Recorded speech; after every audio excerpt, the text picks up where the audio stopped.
Hello నమస్తే people, welcome to Agamam Tirupati episode 1.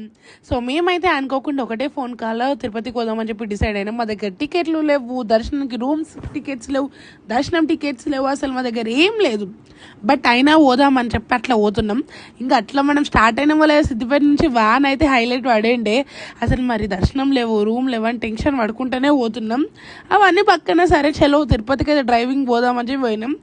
ఇట్లా సిద్దిపేట దాటంగానే మంచిగా దుద్దల్లో ఒక ఛాయ్ తాగి సీదా పోయి ఎల్లో స్టేషన్ దగ్గర ఆగినాం, మాచారం దగ్గర. అక్కడ మంచిగా దోశ తినేసి ఇక స్టార్ట్ అయినాం. 6 గంటలు నాన్ స్టాప్ కొట్టిన తర్వాత ఇంకొక రేణిగుంట కంటే ముందు మంచిగా కంకిలు తిన్నాం, మొక్కజొన్న పోతులు. అవి తిన్న తర్వాత రేణిగుంట దాటేసి ఇంకో తిరుపతికి ఎంటర్ అయితే ఆ ఫీలింగ్ ఉంది మచ్చా. కేక్ ఉండే బట్ దర్శనం టికెట్స్ లేవని మళ్ళీ యాదికి వచ్చినాయి. అసలు అప్పుడు ఏమైంది, మాకు దర్శనం అయితే అయింది, ఎట్లయింది అవన్నీ కూడా